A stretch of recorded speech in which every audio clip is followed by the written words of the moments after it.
What's going on, everybody? Mark here with another episode of CCO's The Science of Fishing. We have a great episode today with CMOR Mapping. Guys, Connor's here. Thanks for coming, Connor. Yeah, man. Happy to be here. Excited to be here. Finally to get going. Awesome to be down here. You've landed on CCO's The Science of Fishing, where passion meets precision. Hold on tight as we dive in. But before we do, we would like to thank Sea Mule and Black Reef Co. for sponsoring this episode. Thanks for coming, man. It's absolutely a pleasure. You've landed on CCO's CMOR The Mapping. A Science lot of of people Fishing, use it, where right? passion So, meets precision. what does it really Hold do, on man? tight Can you as kind of we give us the dive in. history? And But before we do, we would like to thank Sea Mule and Black Reef Co. for sponsoring this episode. It's just changing the game in general for your avid boater. Our charts are high-resolution 3D mapping charts of the ocean floor. And with our charts, you can see everything from a coral head in 10 feet of water to a deep drop spot to a sword ground spot to a full functioning shipwreck in 3D. Wow. And with CMOR Maps, it not only allows you to get directly on top of the spot, but it will set up your drifts, whatever type of fishing, diving you're doing. It's just gonna elevate your game and bring your bottom fishing game, deep drop game to the next level with our charts. That's pretty sweet, man. So you're able to see kind of the relief, the shading, kind of where the ledges are. If you're diving or, if you're on a wreck, you can kind of see the whole boat, right? You can see the whole boat as it sits from bow to stern. And that just not allows you for whatever type of fishing you're doing, whether the vertical jigging is blowing up right now and it's slow pitch jigging. And when you're vertical jigging a wreck, yes, you want to be on top of the wreck, near the wreck, but guys are dropping their jigs, their $20, $30 jigs right on the wreck, and they're actually hooking the wreck. And I talk to a lot of divers. There's a couple YouTubers who I literally see them on YouTube, and they're pulling vertical jigs off the wreck because people are getting caught on it. And whatever type of whatever fishing you're doing varies, but with vertical jigging and slow pitch jigging, you kind of want to be on the side of the wreck or near the wreck, and you don't want to literally drop right on top of it. And I talk to a lot of guys in Seymour. You can set up a drift if a boat's sitting north and south, east and west. You can see that on CMOR maps, and you can kind of position your boat angle and get a perfect drift to the side of it, behind it, and have more success and not hook the wreck. Right. How accurate is the map? Like, is it like, GPS if you're like 5 feet off, or is it pinpoint accuracy? Okay. Pinpoint accuracy. So that's what a real big factor in our charts is. Guys have waypoints they've been fishing for years, and nothing wrong with that. A lot of old school guys out there, they fish those waypoints. But with Seymour, when you put our charts in your chart plotter, your waypoints will still pop up. But with Seymour, now you'll actually see where that spot really is. And that's such a game changer. I've been fishing and diving South Florida my whole life. I'm born and raised in Palm Beach, and using waypoints that have been passed down from my grandfather, my father, we still use those waypoints. Right. But now with Seymour, I can see which way that reef goes, where it breaks off, where it stops, where that wreck actually is. Because if you look at any public number wreck charts, any online websites, the wreck, it's going to show you the general area if it's a public number, but it's not pinpoint accuracy. Right. And with Seymour, there's even wrecks up the coast that are covered up, that are gone. You don't even see them anymore from storms. And that's another thing with our charts is we're constantly updating our charts. So it's not only privately mapped data, which we'll get into, but it's up-to-date charts. Right. So complete game-changing technology. So before we kind of get into the private data, as you were just saying, you guys have a few boats that you use to also gather information, right? You guys use your own technology. We collect our own data with our own boats. Okay. Yeah, we have we just got a new flagship 34 Parker. It's pretty much, it's called Uncharted. It's a pretty cool name for it. Yeah. Brand new Gyro 3 stabilizer. What's the name of it? Seakeeper in it. Yeah, we just installed that. So that helps when it gets rough and stuff. But basically it's a 34 Parker. It's crazy inside with technology, 4 different computers, Raymarine, Simrads, radar, autopilot, of course. But we're scanning the ocean floor with a fixed mounted sonar on the side of the boat. Plus we also drop we use LiDAR technology from aerial, which we'll get into, but the fixed mounted sonar, it's an R2 sonic multi-beam sonar. Very high end. That sounds like Yeah, a different language, dude. Yeah, it's the mapping team and the mapping technology. The owner, he has that background, and it's game changing stuff. But that allows us to scan waters in 10, 15 feet of water all the way out to 2,000-3,000 feet. Yeah. And we can spot map certain areas for certain customers. We offer privately mapped data for customers. You can map your own area. Oh, wow. That's available on our website. You can contact our team. We do that from time to time. But yeah, we have our own boats that go out and collect the data, and we compile that data on our charts, which makes us different from any other chart because we have not only compiled NOAA data that's up to date, but we have privately mapped data nobody else has except CMOR customers. And you guys have that throughout the country, right? Throughout the country, Southern California, all the way up to the coast of Maine. That's crazy. So you guys have the coasts covered, and we have and the Bahamas, right? And the Bahamas, and the Bahamas. We released that last February, so we have 13 different regions all across the country and the Bahamas. And our software is on a micro SD chip that you'll just insert into your chart plotter, and our data overlays right on top of your map. It shows your boat icon as it normally would, but our data is underlined under it, and you can just see shipwrecks, coral heads, trenches, and 1,200 feet of water for sword fishing in real time. So is it really, some guys may get intimidated by, I'm putting in a new chip in my computer. Do I have to program? Do I have to do all this and that? Nope. How easy is this? We do it for you. Essentially, it's plug and play. We tell our customers, you purchased a chip from us for your specific region. A lot of guys are running multiple chips. These guys. Really? Guys with Freeman, Sporties, they're fishing, and they're in Stewart. And we have cutoffs. There's areas where our South Florida chart, for example, covers Vero Beach all the way down through Key West. That's our most extensive chart. It's on version 4. It's constantly being updated. And just north of Vero, our North Florida, Georgia, South Carolina card starts. And we just changed the name to South Atlantic. We did an update May 9th. We came out with that update, and huge expansion out of Canaveral, Jacksonville, Georgia, Savannah, all the way up to Charleston, South Carolina. So there's guys that are running that chart, the Bahamas chart, the South Florida chart. We have a Southwest Florida chart, which starts at Key West, goes through the backside of the Marquesas, Tortugas, and then Pulley Ridge. Goes all the way to Pulley Ridge. All the way to Pulley Ridge. Yeah. That's like 100-something plus miles. 140 miles from Key West. You guys got maps all the way out. We have maps all the way out there for guys fishing the bank, for bottom fishing, for muttons and grouper, to all the way out. I talk to a lot of commercial guys that use our charts. They know their spots, these commercial guys. They've been fishing and they've worked hard for these spots. But CMOR, people get mad about like our charts are ruining fishing and stuff. But I look at it a completely different way. It opens up a whole new level of guys that fish the same areas.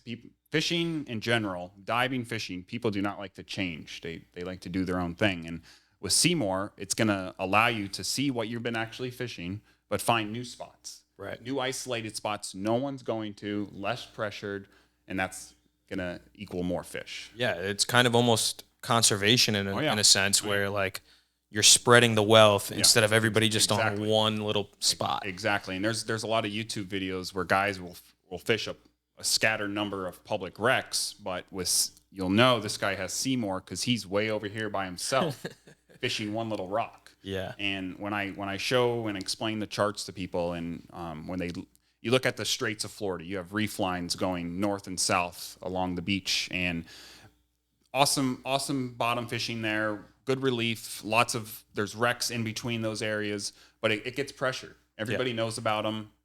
People are pulling planers back and forth, doing W's and zigzags, but the stuff off the reef is where CMOR really shines. It's the isolated stuff. Yeah. That you go back to a normal chart plotter, you just have an X there, and you have wind direction, you have currents, you just have that X can be off a little bit. And with CMOR, now you can see that little isolated spot, set up your drift down current, and get a perfect drift right over it. And that's what's going to lead to more fish. I was going to say, I've been out, I have CMOR on my boat, and dude, I've hit spots that I've never hit deep dropping, and we've pulled up vermilion snappers and, freaking snowy groupers and stuff. And I'm like, what the heck? The biggest black belly rosefish I've ever caught was using CMOR on a slow current day. We were just out there, dropped down. We're like, let's see what's on this ledge.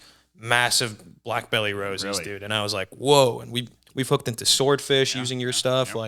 It's awesome, man. I mean, so what sets apart Seymour from the competitors, though? For those people that are wondering, you guys got Strike Line, you guys got a few different guys. I don't want to call people out, but there's definitely some other chart companies out of there. We brought this to the market. We started this back in 2017, and what sets us apart is not only the privately mapped data, but we're also we're constantly mapping new areas and expanding our charts with updates. No other chart company, you get updates every year. We usually do updates every 1 to 2 years. We have 13 different regions, but now with our multiple mapping team and boats going, we can collect a lot of data faster and faster. And South Florida version 4, for example, when I first started working here back in 2020, we were on South Florida version 2. Covered around Palm Beach, maybe a little bit of the lower Keys. Now we're on version 4, which covers Key West all the way up to Vero Beach. It's fully loaded. There's still areas that are not mapped and not filled in, but that's where we're constantly mapping new areas. And I have a Garmin in the office, and our charts do not work with Garmin, but I have a Garmin for the Simrad processor, which we'll get into. But we put the Garmin G3 Vision chart in there, and guys come in and they try to argue. They want to see a comparison, and I show them. And I've made a lot of YouTube videos, Instagram reels of our charts versus their charts, and Garmin's charts and everyone else, they're using compiled NOAA data. That's outdated, it's outsourced, it's not high resolution. You go out of Boca Inlet, you go out, 3 miles, I want to say it is, the Hydro Atlantic. It's a pretty popular wreck. Everyone knows about it. People troll wahoo lures and plugs around it. Guys dive it for wahoo and pelagics. On Garmin's chart, it doesn't show anything. It shows a blob. And it says the Hydro Atlantic. It says it twice. It's not even somewhat close to accurate. So that's what you're getting with those charts. But with Seymour, we went out and mapped that area. No one in the world has that except us. Okay. So that's what kind of sets us apart. And when you talk to us, we all fish and dive. Everyone from the owner of the company down to the service guys. We live and breed it. We can relate with the customers. Right. And that's what you get with Seymour. You get not only the highest resolution privately mapped data, but you get top of the line customer service, and it's just a badass chart. Yeah, you guys are always out there making sure that it's the best top of the line, and you guys are at the forefront of the next little ledge that comes up. Exactly. That's awesome. And we tested. We tested. We go to the Bahamas as a team. The owner of the company, he's really cool, Eric Anderson. He started this company back in 2017, and he has a 33 conch of his own that we run over to the Bahamas. We run it down to the Keys, and we go out and use Seymour. Really cool story. We did a tuna tournament a couple months ago for a local guy up in Boca, Kyle Shea. His late girlfriend passed away a couple years ago, and he's been running this awesome event every year. And he came into the store. He had I think a 20-foot Seacraft on his truck. He was going down to the Keys with some friends. Came into the store, picked up a South Florida card, and I remember I walked out with him and I installed it for him. I just turned on the appropriate settings, and he was like, "Hey, you should sponsor or join the tournament with us." And I would say, "I'd love to. Like, let me talk to the owner." I gave Eric a call. He was like, "Let's do it." He signed us up for it was in end of July, and it was in West End. It was a tuna tournament, and there's a lot of the Lighthouse Point guys, the scales gear guys. They go over there and tuna fish every weekend. So Eric Anderson, he's from St. Augustine, so he knows how to run out there and look for tuna. It was rough. We were having a good time. We were diving. A lot of the guys are divers on the team. I'm a level 3 free diver. John Redman, the national account manager, he has a house down in the Keys. He's a big diver. Eric Anderson, the owner, he's a big diver. But we also fish. We have avid fishermen on the team. Yep. I've been fishing my whole life. But anyways, we went over there. We were like, all right, we're gonna tuna fish. We got all the gear. We got all the wind-ons. We had pallets of sardines, and we fit right in. We came over there in a 33 conch, couple of LPs, and like, all right, we're gonna see what we can do. And we wanted to have a good time. And they also had a deep drop category. In the tournament, and we were like, okay, we can. You guys are gonna kill it. Yeah, we can do this because we're the Seymour guys, and everyone was kind of talking about that the night before at the captain's meeting. And Saturday morning rolls up, the wind was cranking, and everyone was running 40, 50 plus miles north of the corner. So that's really to hit the deep drop spots to tuna fish. Okay. Because the tunas were spotted like off walkers. Okay. And there was a couple Freemans. There was USP Marine. They have a 42 Freeman, and thing was doing 80 miles an hour the whole time. And supposedly they ran to like Canaveral. Like the Canaveral. Oh my goodness. Yeah, they ran to like the Canaveral buoy to find the tuna, and there was a 44 or 41 conch that I think they ended up winning the tournament. A couple kids I know were on that boat, and they ran 100 plus miles just to find tuna. And we weren't going to do that. We ran to the corner because that's where people thought they were, and we were looking for birds. Eric he got the boat refitted with all new Marine electronics, and he got the brand new, I forget the name of the radar, but it's top notch bird radar. And we were just pinpoint bird, pinpoint everything, and ended up coming short on the tuna. Caught some mahi. We thought we hooked a nice wahoo. It probably was just a barracuda. We were zigzagging. So it was getting later in the day. We were like, all right, we got to get some fish in the boat. And we were like, we have CMOR. We have the new CMOR Bahamas. Let's start using it. And we have numbers over there. Eric, he had a house in Jupiter, and he would run over to the corner and deep drop. And we were running south, kind of back to where the deep drop spots were, where we thought we were going to try fishing. And he has AIS on his boat, and he spotted a boat that was in front of us, and where we wanted to go, that boat was on. We were like, oh, they must have CMOR too. Yeah.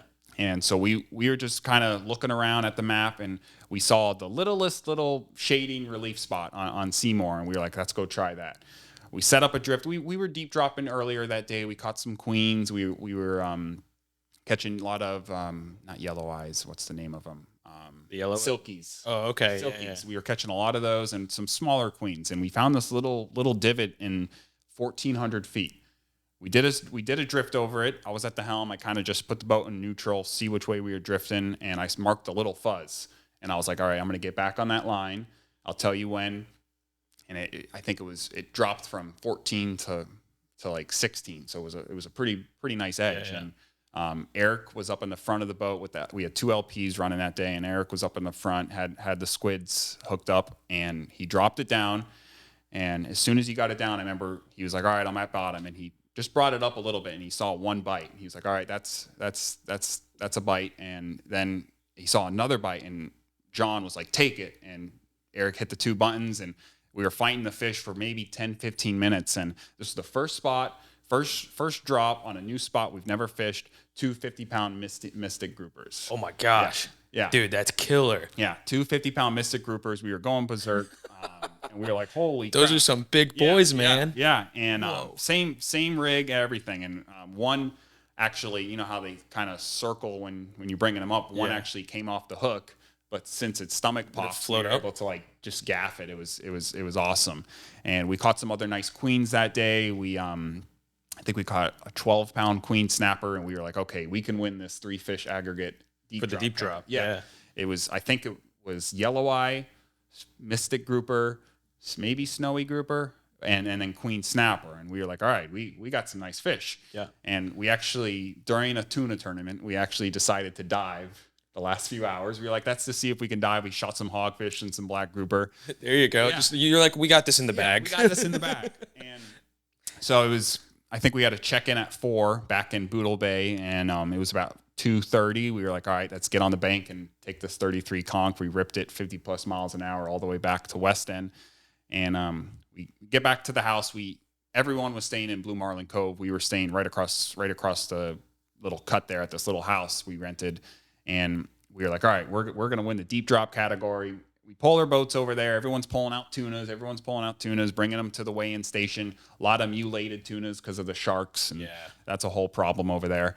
And we were like, all right, I got the wheelbarrow. I had the 2 big misties sticking out and the queen. We were like, all right, we got our 3 fish. And we get to the weigh-in station. Everyone else had tuna. And I think there was 18 boats in the total tournament. And everyone had tuna except one boat had just deep drop. They just had LPs, and they just went over there to deep drop. And of course, they had the same 3 fish, but all 10, 20 pounds bigger than ours. No They way. had 2 60-pound mystic groupers and a like 18-pound queen snapper. Okay. So they smoked us. Did you find out if they were using CMOR? They were I using. sold him the card the year prior at the Palm Beach Boat Show. Dude, it's a win for you guys then. Yeah. CMOR wins. Yeah, exactly. And they didn't show us where they caught them, and that's their they did good. They probably had some secret spots. But that's the thing with our charts. It's you can use them and look at them, but you have to know how to fish it too. Right. That's a whole key. And when you're diving for a grouper and muttons and stuff, you don't want to get right on top of the spot. When you're trying to hunt muttons, you want to be out in the sand a little bit. And that's just cruise the edge over there. Exactly. So it was an awesome trip. Came up short, but those guys were using CMOR, so it was a win-win, like you said. Yeah. Well, that's great, man. Well, for the guys that want to get it now, you guys have it working with everything Navionic. Not Navionic, sorry, Navico, right? Navico. Simrad and Lowrance, they're under the same umbrella. So our charts are compatible with Simrad, Lowrance, Ray Marine, Veruno, and B&G. B&G is also a Navico group. So pretty much all the big dogs except Garmin, that's our number one question we get. Yeah. Unfortunately, they're a private company. We would love to work with them. But they just haven't gave us that chance since day one, and unfortunately, a lot of people have Garmin's. I used to have Garmin's on my boat. I love their charts; they're great for navigating, but they won't read CMOR. That's why I have Simrads. Yeah, that's why you get Simrads or Ray Marine, and we're awesome partners with all three of the groups, and Well, you guys now have a workaround though, right? Yes, we do have some options. We've created the Map Pack around 4 or 5 years ago. That's our portable unit right here, and we have 3 options available in those. Basically our Map Pack is a standalone GPS chart plotter, fixed mounted on a C-sucker bracket. Okay. And we adapted the power cable to plug into a battery pack or a cigarette lighter. Okay. And it comes in a travel case, so it's a really portable unit. Guys take it from boat to boat. I talk to a lot of charter captains that fish on different boats. They bring their Map Pack because not only it holds all your spots, but it shows CMOR, and it's a full functioning GPS chart plotter that's going to show your boat icon at the dock, marina, side of the house. And then as you're tracking along, you can use your Garmin's to navigate and read the bottom, but use our Map Pack and CMOR to find the spots. So it's really a killer combo because so this is all you need. That's all you need. This, and then if you want to be travel portable, if you want to use the battery. Fish on a kayak, go on a boat with no cigarette lighter, the battery pack. And it also has a home adapter so you can sit at the house and pre-plan your trips. Oh, so wow. I do trips down to the Keys with the family, and I pop it up on the desk and have a beer, and I'm looking at my lobster spots. Yeah. The next day, you can go out and just, with CMOR, whether you're using our Map Pack or you're at the boat, what you're essentially doing is you're saving time. Right. Because now you're not going out. It takes the guesswork out. And I talk to a lot of guys. Our Bahamas card, it pays for itself. All our cards pay for itself. Yeah. Just because you can sit at the dock, pre-plan where you're going to go, route your trip, and say we're going to try this spot, then we're going to try this spot. And not every spot's going to produce. It's fishing.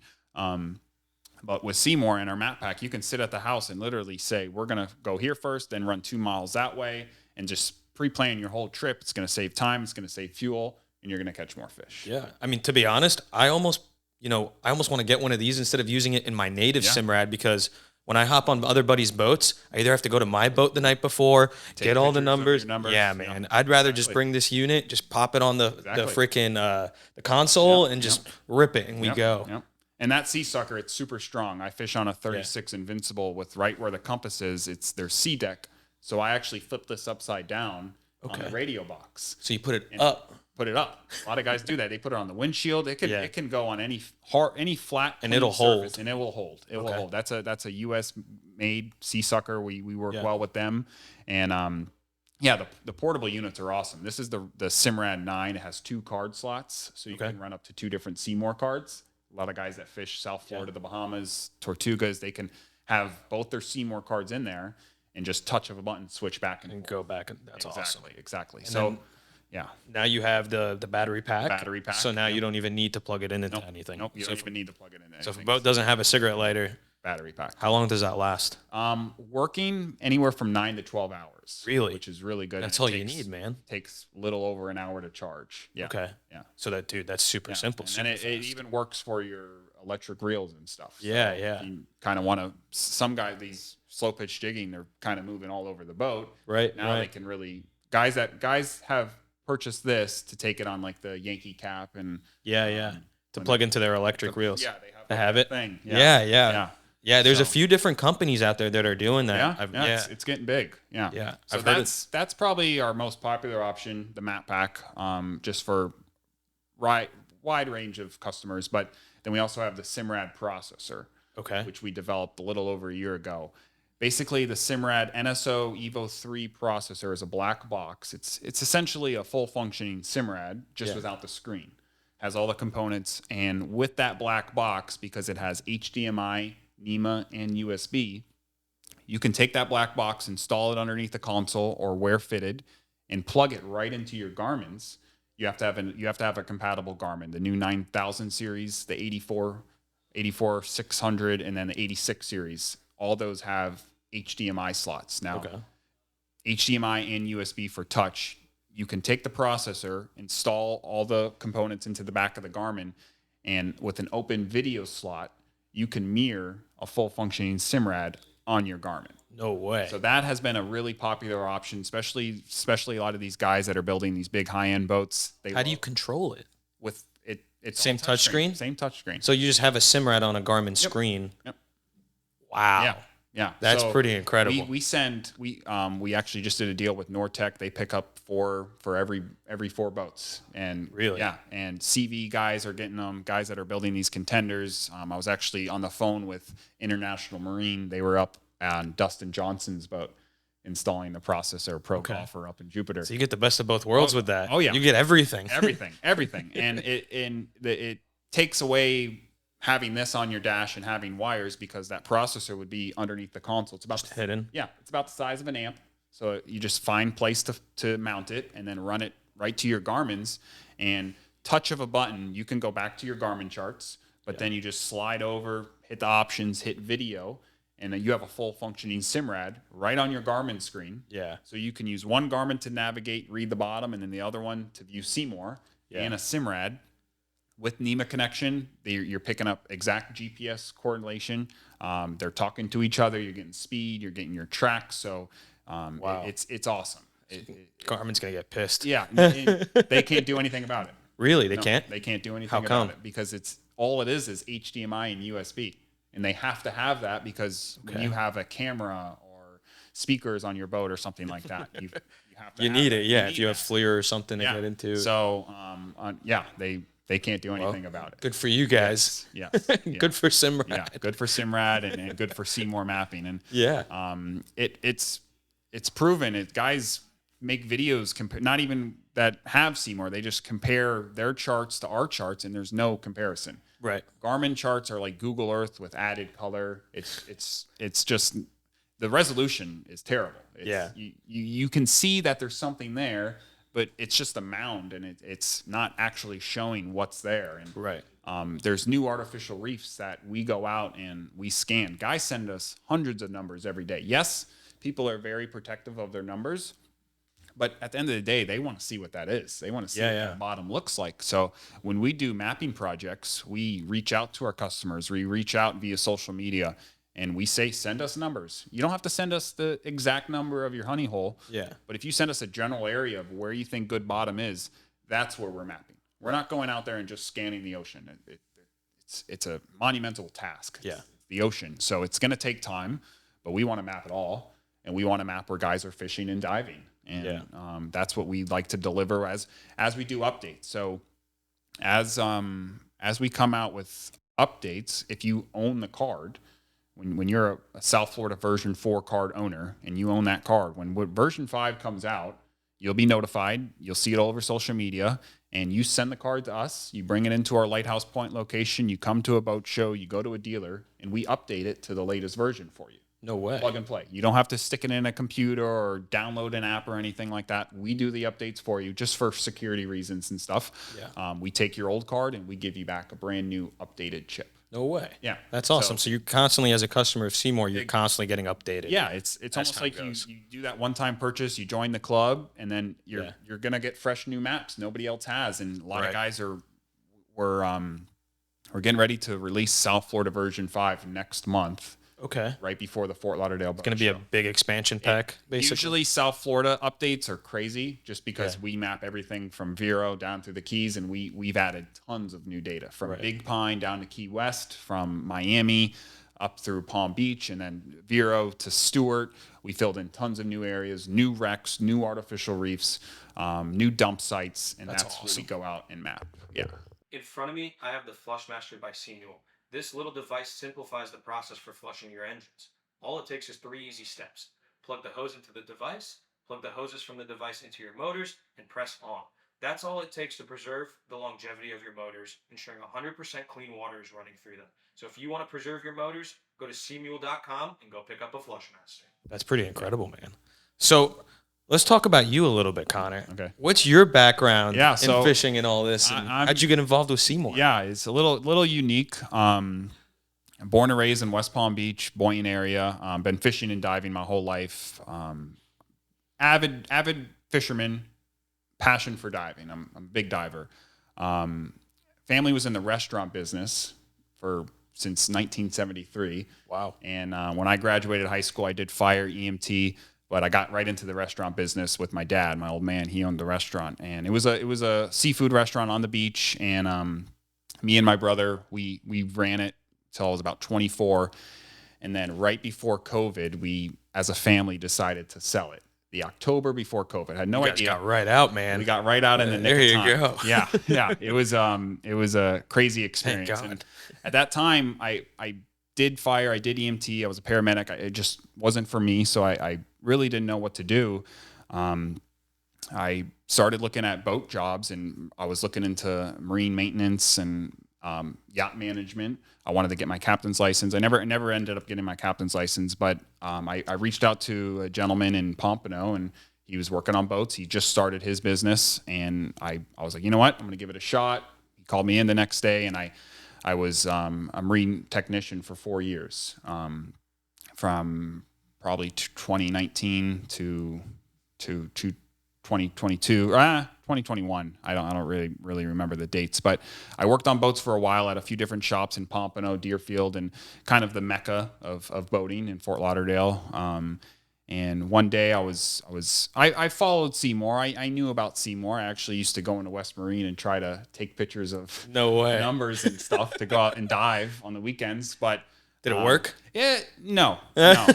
People try to take pictures of like waypoints on CMOR, and you can use that waypoint, but you don't have the real thing. Right. So I was working in the shop one day, and John Redmond, he's our national account manager, and he's actually the director of CMOR now. He came in the back of the office looking for my boss, and no one was there that day. Everyone was out on the road. I was pulling off a lower unit, and he was like, "Oh, I'm looking for your boss." And I was like, "Hey, he's not here." I started talking with John. John's an avid diver. We really connected, and he was like, "Hey, we're moving operations from Fernandina up north in Georgia down to South Florida, which is in Lighthouse Point. That's where our office is now." And this was about 3 years ago, because in March it'll be 3 years since I started working with CMOR. And John was like, "We'll reach out in a couple weeks." And I think once Eric and everyone got operations down here to South Florida, they had this new office, and they needed another hand. They were growing, and we're constantly growing. We just hired 2 new guys this summer, but basically they gave me the opportunity, and I've never done a sales job before, and now I'm the sales director of CMOR Mapping. There you go. Run the office in Lighthouse Point, and we have an awesome team. So yeah, that's how I got into it. Always had a passion for fishing and diving. My best friend, he has a 27 conch. We run over to the Bahamas when acceptable, but do a lot of fishing and diving. A couple other my friends, they're in the sailfish circuit. They fish with skipjack. Okay, yeah. Big sail fishing team. One of my good friends, Connor, also. Did you see that last video that they catching they caught something? I forget what kind of billfish it was on a banana. Oh, on a banana. Yeah. So Bernard, funny story. Bernard, Nicole's dad, my good friend Connor, he dates Nicole. Bernard, he goes to I think Costa Rica. I think so. I have no idea where it was. They go to some resort that it's like a marlin camp and everything, and they get on those smaller sporties, and they'll go out there and catch 40 sailfish on fly rods, on spoons, and they did it on the banana and stuff. Yeah. And, you know how everyone talks about bad luck banana, but Right. I saw that. Yeah. That was funny. I was watching a video yesterday with Nick Stanczyk and Captain Bouncer. Okay. I think it was an old Great dudes. Yeah, great dudes, legendary dudes, and they were slow pitch jigging for barrelfish in the Keys and catching monster ones. That's cool. Yeah. And they had Bouncer with like this little Nick Stanczyk. He does the crazy videos, but they had him with this little reel, and big Bouncer Smith just reeling up this barrelfish. In the end of the video, or in the middle of the video, Bouncer was talking about he thinks bananas on boats are bad luck. A lot of people think that. Yeah. And I think Nick Stanczyk kind of made a skit of it, but he ended up putting on a banana suit and like surprising Bouncer. He like got in the Freeman in the console and came out, and it was just good. It was good times. It was bananas. Bananas. It was bananas. Yeah. Oh man. Well, that's pretty cool, man. Yeah. Yeah. So that's your background in fishing. Yeah. What's any memorable catches or memorable dives? Definitely a lot of crazy moments in the Bahamas over the past few years. I've been getting a lot more into pole spear. In the Bahamas you have to use a pole spear, but my good friend Clark Appleby, who has been running over to the Bahamas, he used to dive with Miami Skin Diver and Chris Tavera. Yeah. Big guys, and I've been really going with them and learning a lot from them, and that's what really got my interest is big black grouper. That's what we're trying to get. Yes, the hogs, yes, the muttons. You see the cabreras, they don't let you get close, but every trip it's like, who's going to get the big black? And still to this day, I haven't got an over 50 pounder, but I've had quite a few 40 plus pounders and stuff, which are awesome fish on a pole spear. But that's what really drives me to keep going back is not even to try to get the trophy fish, but it's just that I respect that fish so much, the black grouper, just because I've seen my friends just get in dogfights with them. Literally, I think they're the toughest fish in the sea. Swordfish, anything. I think a black grouper is the toughest fish in the sea. Badass, dude. Yeah. If you ask any other diver, especially Bahamian spear fishermen, they're going to say a black grouper is the toughest fish to shoot. It's the toughest fish to kill. You put like 4 spears in that thing, dude. It's ridiculous. It's ridiculous. So and the sharks come around. and then the sharks are another story in the Bahamas. But 2 years ago, it was a middle of August. We did a day trip. We checked in at West End, and because we're Palm Beach Boynton guys, we run to the corner, right? In which Matinella Shoal, that's Memory Rock. That's where we dive. And we had an awesome day of diving. We had Gen Viz. Clarity, and we were picking hogs, muttons, a few smaller blacks, and we were getting towards the end of the day. We usually shoot back around 4 or 5 o'clock to make it back before it gets dark, and we were like, all right, we're gonna go to one smaller spot, shallow spot. We were drained and tired, and we went to like a small hogfish spot in like 40 feet of water, and we jumped in. And I was the first one to jump in the water, and I've always thought, if you jump in the water first, you have the best chance of seeing something spook or just seeing the first fish. And usually as a diver, it's like whoever sees the fish first has dibs on it to go down and shoot it. But we're all just kind of over the place, and I jump in the water and I see an absolute unit of a black grouper just cruising the edge.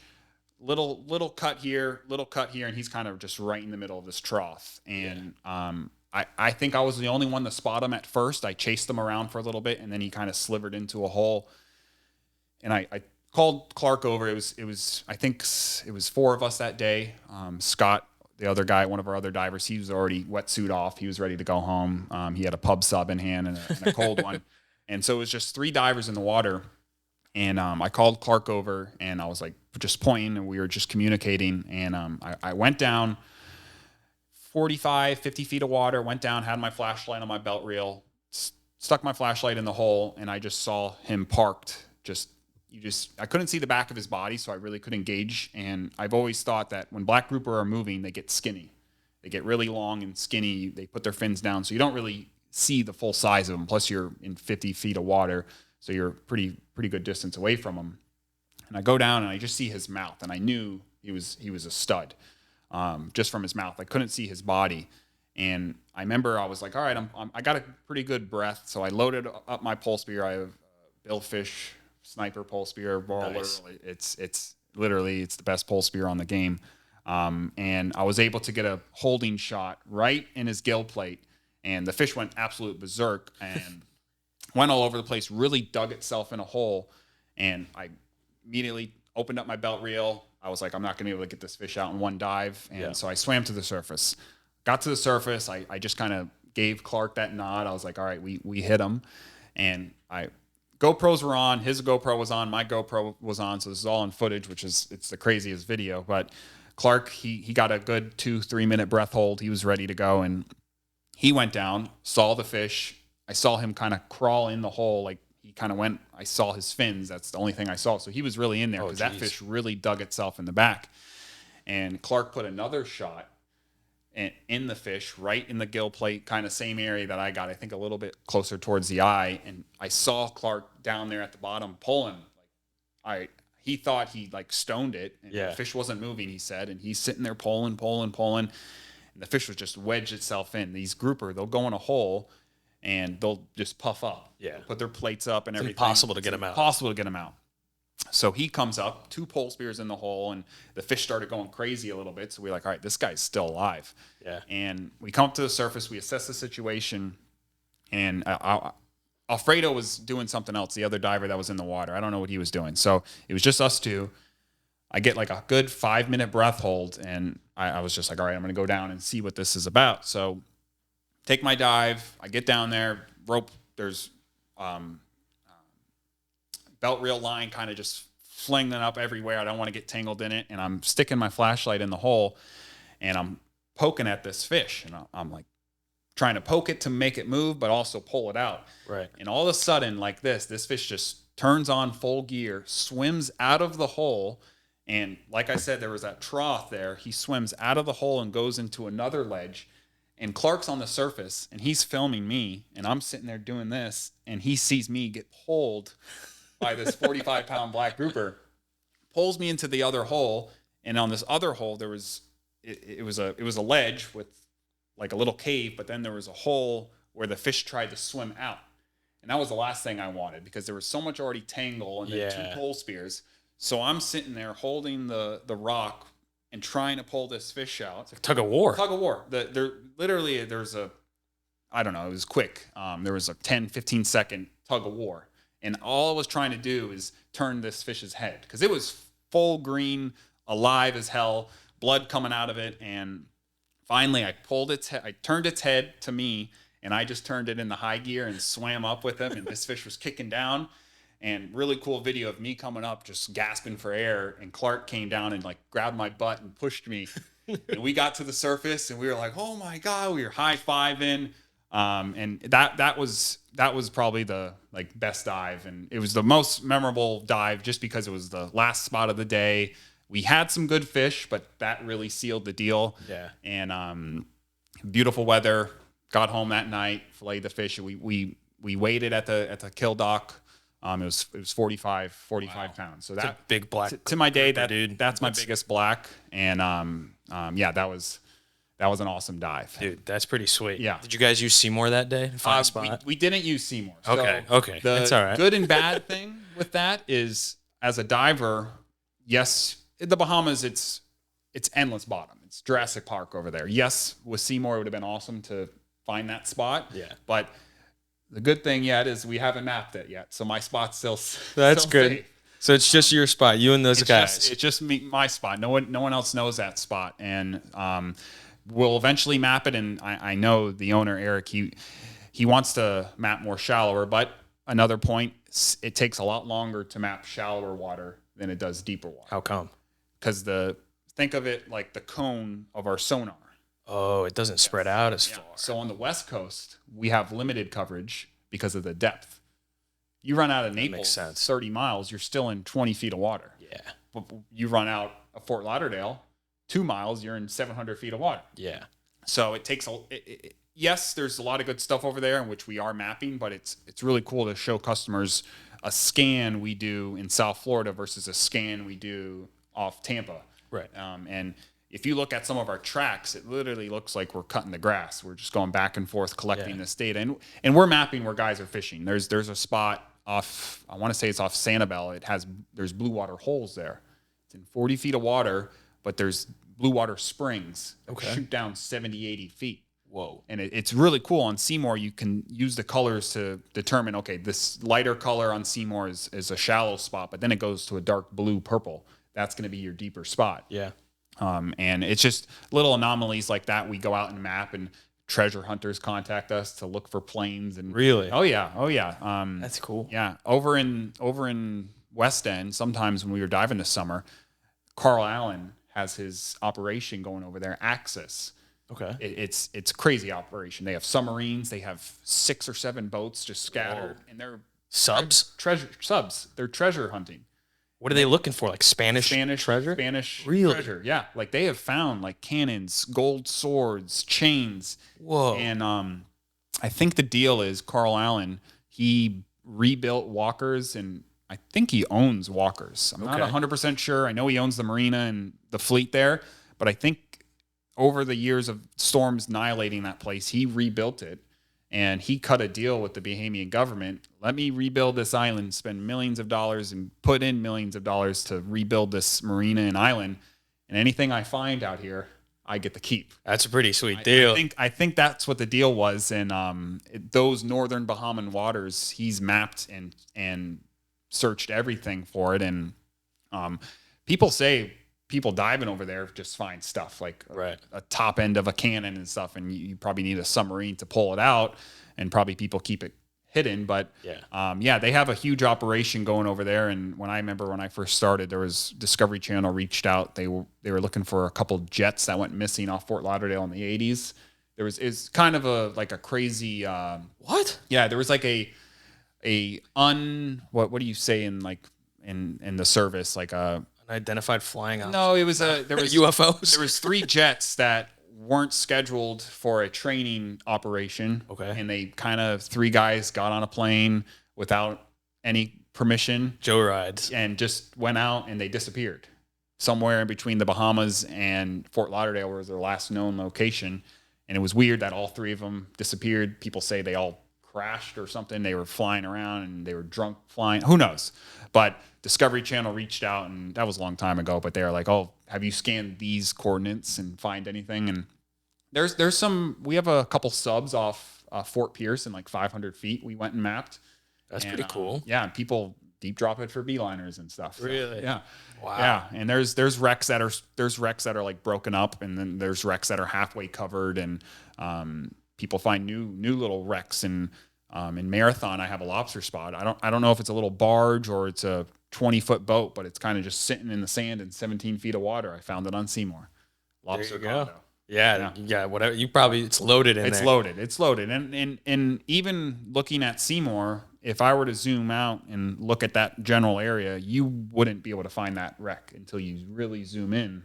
Okay. And that's what the advantage of Seymour is. The more you zoom in, the better it gets. Yeah, you guys have like a 1 meter per pixel, right? That's why for guys drifting and stuff, mutton fishing, for example, I want to say it's off Key Largo. I've never fished them. The Dwayne and the Bib. Okay. 2 famous wrecks. Yeah. A lot of people know about them. I want to say there's buoys you can anchor, you can hook onto it to dive it. A lot of people drift them for muttons and stuff. Very, very overfished, or not overfished, but very heavily fished. Yeah. And high pressured, lots of sharks. But off that Dwayne and the Bib, that whole reef or whole dotted box, fish haven they call it on a standard chart. You'll see those 2 wrecks, and on Seymour you can see them in full detail. You can see every little nook and cranny of that wreck. But off of it, there's isolated rocks, there's small little divots, there's big coral heads. Nobody knows about it. And when I show people that area, they want to see the Dwayne and the Bib. Yeah. But I show them the other little stuff. That's what piques their interest, and that's what really gets them going. And that's just you can't fish that with a waypoint. You can't fish that with any other chart. And that's just the advantage of Seymour. Well, there you go, man. Yeah. You guys got to go get Seymour. Yeah. It's it's killer. It's a game changer. Yeah, we're located in Lighthouse Point, same plaza as Papa's Raw Bar, high-end seafood restaurant, right next to RJ Boyle and right across from Chaos Rods on Federal Highway. That's our headquarters. We're open Monday through Friday, 9 to 5, and then you can just check us out online. And we ship direct anywhere in the country. And yeah, we have Southern California charts all the way to the East Coast, the Bahamas. Sweet, man. And we're doing it, and we're changing the game one chart at a time. There you go. See it, dive it, fish it. Yeah, I like it. I like it. That's the motto. Well, man, I appreciate you coming in today, dude. It was an absolute pleasure. It was awesome. Dude, this was sweet. You guys got to go check out CMOR. They got killer stuff that's going to change the game for you fishing, for your family fishing, or if you're tournament fishing like these guys, you can go win the deep drop tournament. You can do whatever you want. All right, guys. See you next time. Thanks for joining us on CCO's The Science of Fishing. We hope that this episode was helpful and you learned something for the next time you're wetting a line. Before we cast off, a special thanks to our sponsors, Sea Mule and Black Reef Co. Stay hooked by following us on social media @Science of Fishing and hitting the subscribe button. And if you know someone who'd enjoy this, don't hesitate to share. Until we meet again, catch 'em up.